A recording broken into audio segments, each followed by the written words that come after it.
And good afternoon. It is Monday, September 23rd, just a little bit after 4 p.m.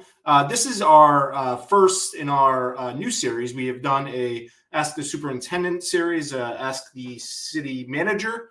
We've been doing Ask the Candidates, and we are bringing back or rephrasing, relaunching Ask the Mayor as well as Ask the Council, all coming up here over the next couple weeks.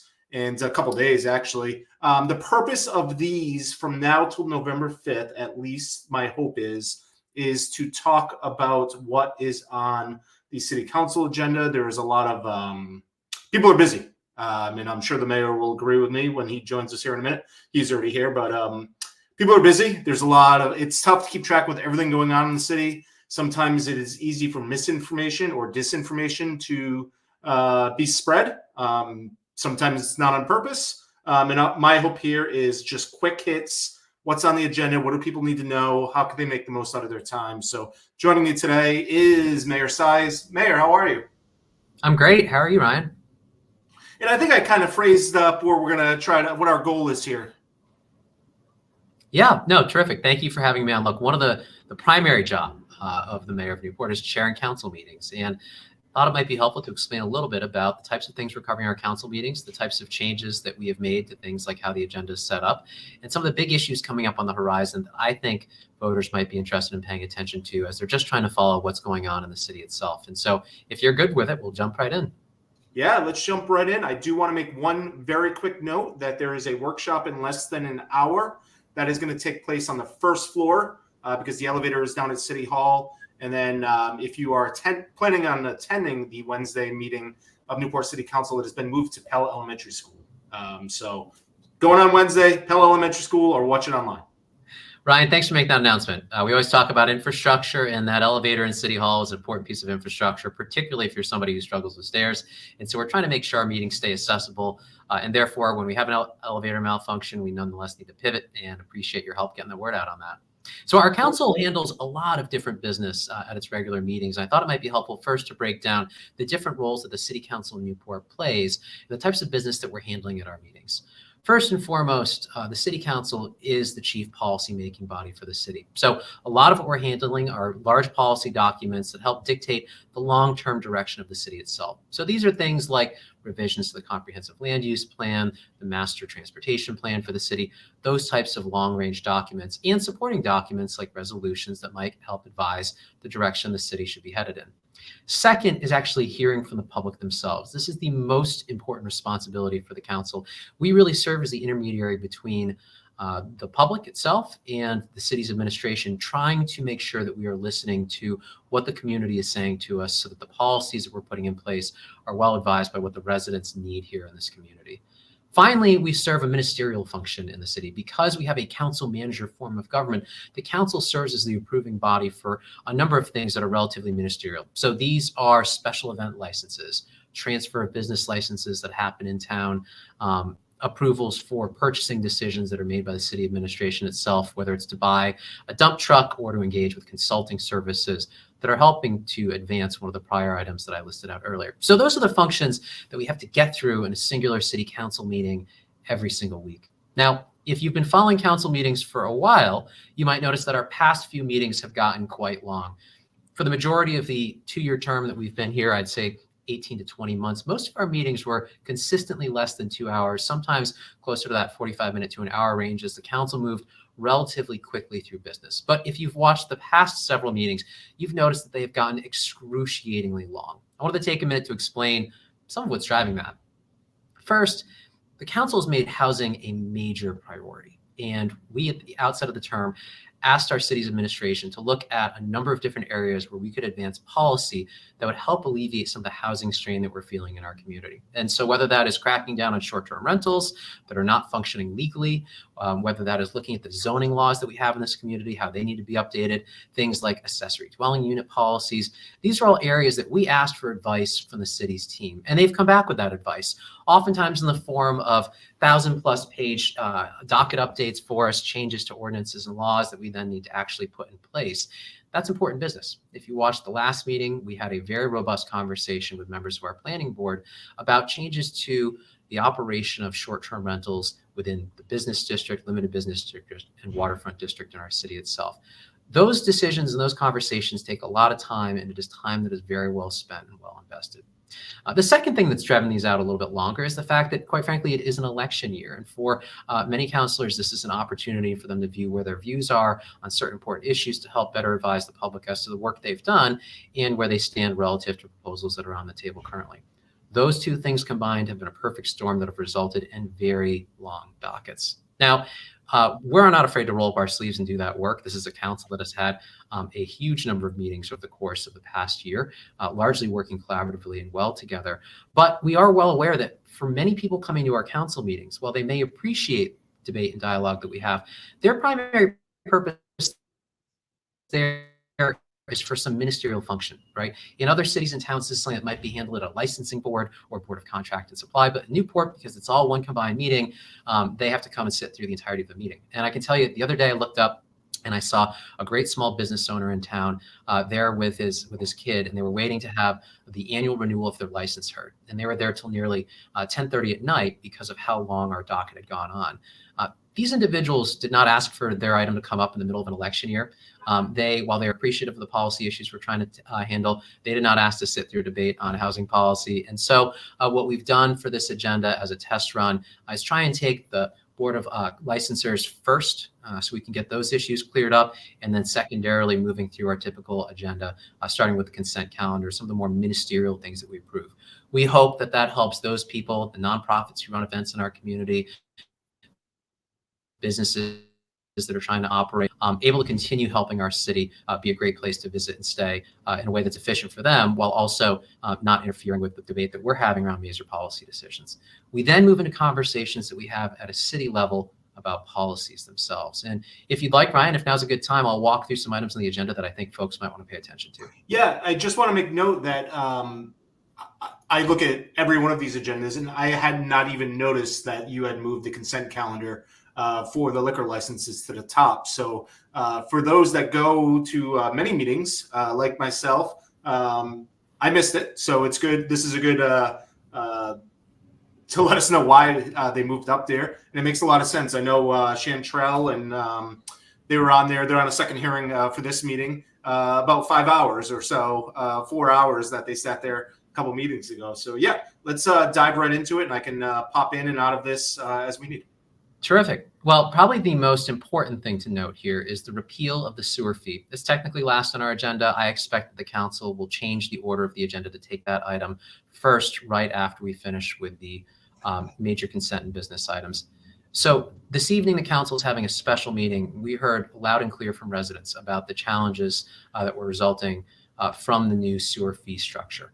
The reality is that the sewer fee structure overlooked the impact it would potentially have to a number of our low consumption residents. And because of that, the council is trying to move quickly to repeal that fee. A few important things are expected to come out of this. Now, the Wednesday meeting will be the second reading of that, which will effectively make it law. This evening is a special first meeting that is a follow-on to the workshop that we held for a couple hours the other day, hearing from residents about the challenges and hearing from the administration about the fact that our technological systems don't allow us to provide relief to those residents who are being severely impacted. And so the important things to note here that are being proposed on this is the first step is that we intend to repeal this fee. Second, we will be refunding those who have been charged that fee with a credit towards future bills.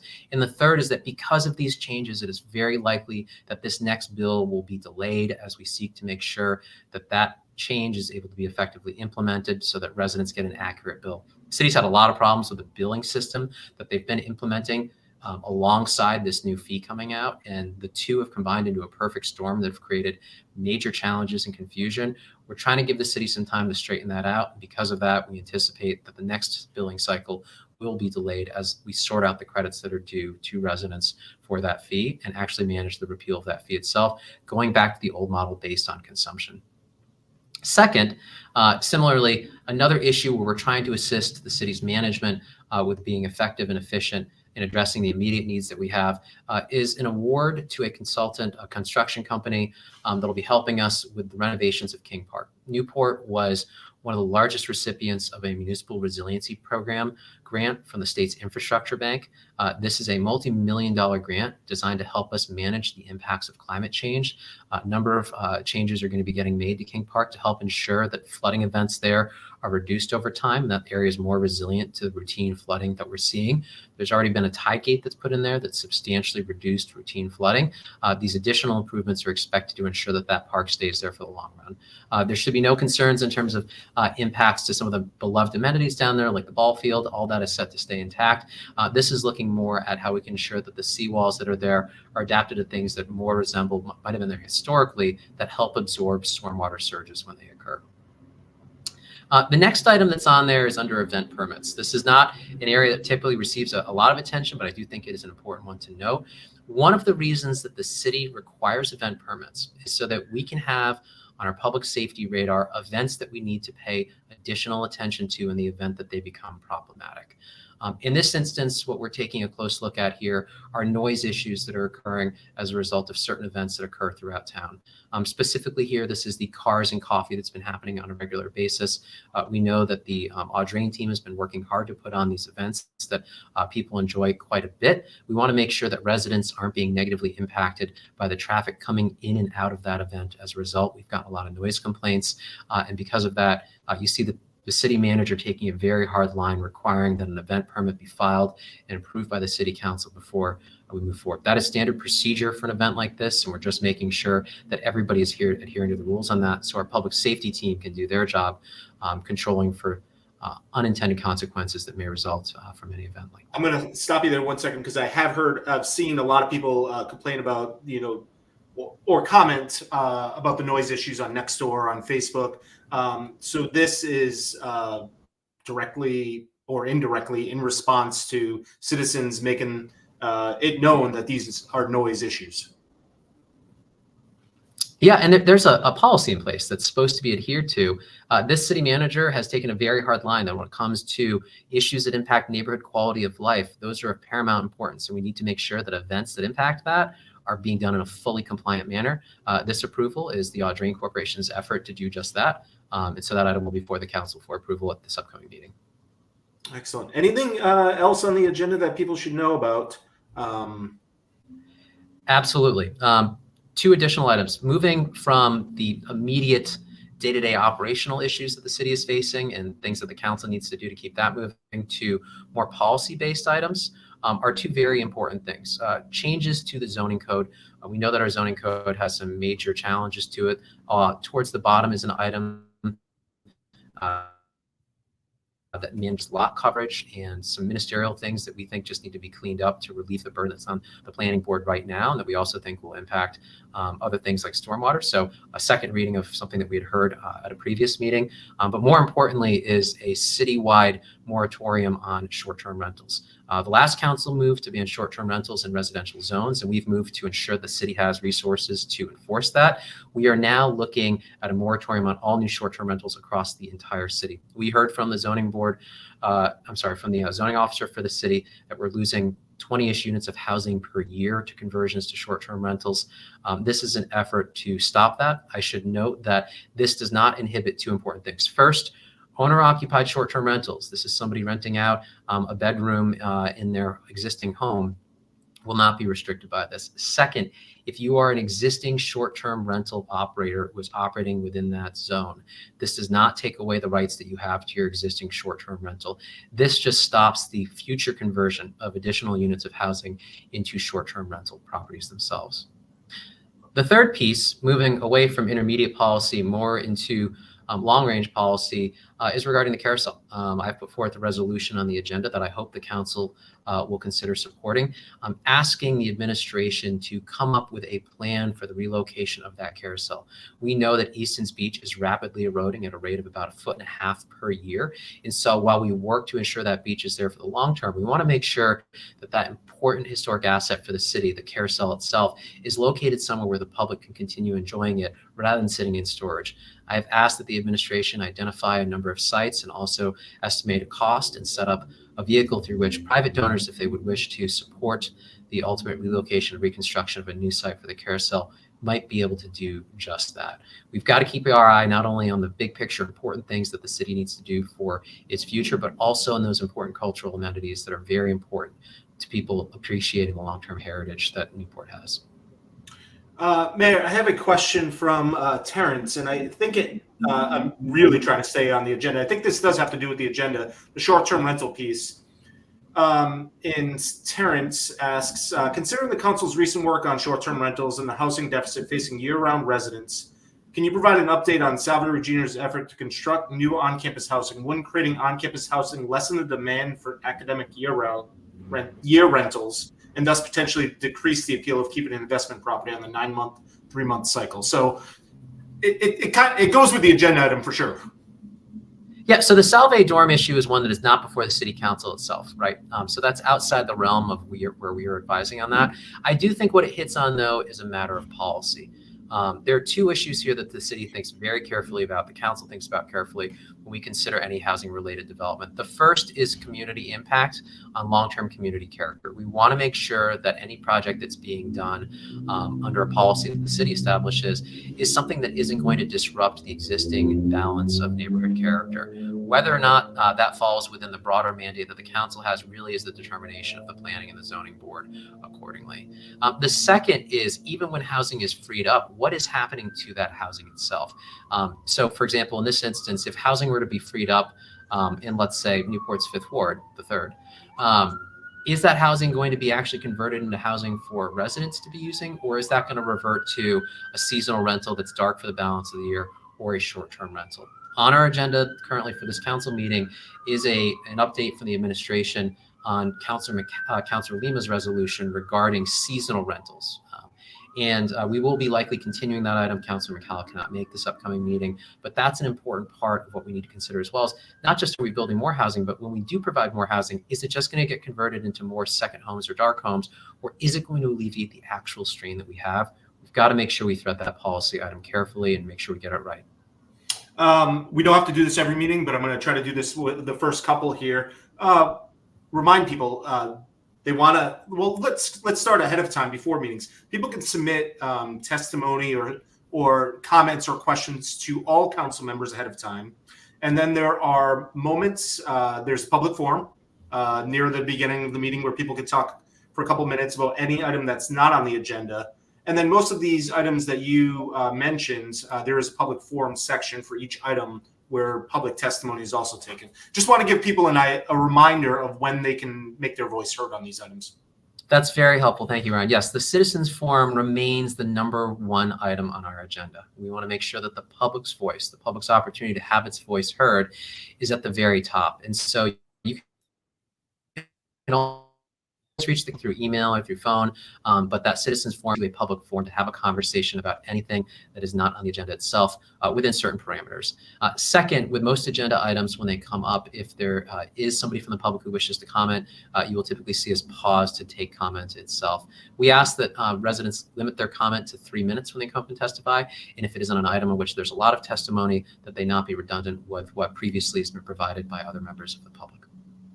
Excellent. Just a good reminder there. And one more reminder that it will be at Pell Elementary School this Wednesday. Anything else on the agenda, this agenda, that people should know about, that you want to hear from people about, or, do you have any action items for residents?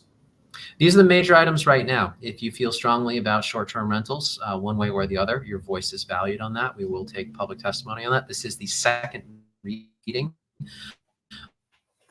of this ordinance. This is something that was originally spurred by Councilor Romley with the support of the council to pursue and look at. It is important that we hear from you on that item. So please reach out if you have a strong sentiment one way or the other on that item or any other on the docket this week. Ryan, thank you for providing this forum to give a recap to folks about what will be upcoming on our council agenda shortly. Of course, and cityofnewport.com, people can go through the entire docket. If they can't make it to the meeting, they can watch it any live or anytime afterward, or any other meeting in the past, zoning, lots of different community workshops and things like that. So, Mayor, we appreciate you taking the time, and we will catch up with you soon following up the meeting. Thank you for having me on. All right, so that is Newport Mayor Cy. And again, you can find the whole meeting available right on cityofnewport.com. And again, one more time, the meeting will take place at Hell Elementary School this week. Thanks for watching.